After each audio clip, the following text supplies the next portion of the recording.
সাকিব ভাইকে বলবো জীবনে অনেক ভুল করছে, সামনে যেন এই ধরনের ভুল না কাজ করে। সেটা ভাগ্যবান ছেলে, প্রত্যেক জনের ছেলে সন্তান দিচ্ছে, তিনটারে ছেলে।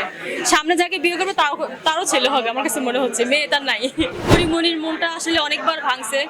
আমি চাই না যে আসলে মনটা বারবার ভাঙবে। একটা মেয়ে মানুষ স্বামী সংসার কখনোই ছাড়তে চায় না। নিশ্চয়ই রাজ এমন কোনো কাজ করছে, এই জন্য পরিমণি বাধ্য হয়েছে তার স্বামীকে ছাড়ার জন্য।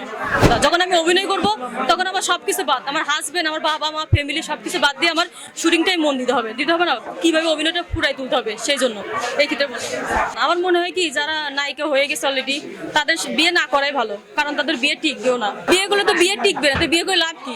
আসলে আমার যখন 11 বছর বয়সে তখন আমার বিয়ে হয়েছিল, আর সে আমার খালাতো ভাই ছিল, আর যাকে বিয়ে করছে সে আমার মামাতো বোন।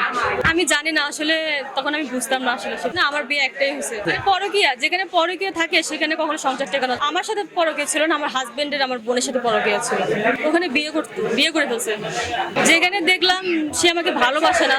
তো প্রত্যেকটা মেয়ে চাই একটা সুস্থ জীবন, আমিও একটা চাইছিলাম সুস্থ জীবন। আর আমি সংসার করার জন্য অনেক চেষ্টা করছিলাম, কিন্তু পারিনি, আমার কপাল খারাপ ছিল। এখন আমার জন্য অনেক আফসোস করে, আমাকে নেওয়ার জন্য আমার পা ধরছে বন্ধু। কিন্তু আমি যে স্যাপ ফালাইছি, আমি কখনো এই স্যাপটা তুলতে যাচ্ছি না, কারণ তার জন্যই আজকে আমি মিডিয়া দেখছি, তার জন্য আজকে আমি 5টা ছেলের সাথে ছবি নাটকে করলাম আর কি। আজকে সবাই আমাকে দেখতেছে, সবাই আমাকে পিকচার তুলতেছে, তার কারণে আজকে আমার এই পাপির জীবনটা না। তাহলে আমি কেন তার কাছে ফিরে যাবো এতদিন পর? আজকে 4 বছর পর আমি তার কাছে ফিরে যাবো? তো আমি একা থাকাই ভালো। এটাই আমাকে বলে যে আমার অনেক অনেক ভুল হয়ে গেছে, আমি তোমাকে আবার নিতে চাই, আমার যা হয়েছে মাফ করে দাও। যার জন্য আমি ঢাকা শহর ছিলাম, যার জন্য আমি ফোন চালা শিখলাম, যার জন্য আমি এতগুলো মানুষ, এতগুলো ছেলেদের সাথে আমি অভিনয় করি, এই জন্য আর কি। এগুলো কষ্ট থেকে আমি আর সে আমার ভিডিও দেখে মাঝে মাঝে আমাকে রাত 3টা বাজে নক করে। দেখা যাচ্ছে যে ওয়াইফের সাথে শুয়ে আছে, বাইরে যায় ওয়াশরুমের কথা বলে বাইরে যায়, আমাকে ফোন দিছে, দিয়ে আমাকে গান শোনাচ্ছে, তারপর আমাকে আমার কথা বলতেছিল যে তোমার কথা খুব মনে হতেছে।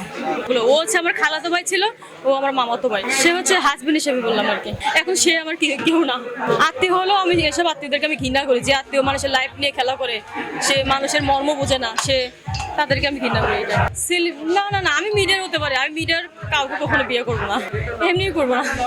আমার ভালো লাগে না, কারণ ওরা হচ্ছে বেশি প্রেম করে, মানুষের সাথে সম্পর্কে জড়ে যায়, খারাপ পরকীয়া জড়ায়, এসব আমি দেখি। কারণ মিডিয়া তো এগুলো অ্যাভেলেবল হচ্ছে, এই ওরা ওয়াইফকে নিয়ে যাচ্ছে, এই ওর হাজবেন্ডকে নিয়ে যাচ্ছে। তাই আমি কারো হাজবেন্ডকে নিতে চাই না, আর কেউ যদি আমাকে নিতেও চায় তাকে সালাম দিচ্ছি। আমার ডিসিশন হচ্ছে আমি কখনো বিয়ে করবো না। আমার লাইফে আমি যা কষ্ট পাইছি, বিয়ে করছি, সবই দেখছি। এখন হচ্ছে আমি নিজের পায়ে দাঁড়াতে চাই, ভালো কাজ করতে চাই। আমার বাবা মা হচ্ছে আমার টাকা দিয়ে তার নির্ভর। তাই আমি যদি এখন ভুল কিছু করি তাহলে আমার বাবা মার অনেক কষ্ট হয়ে যাবে।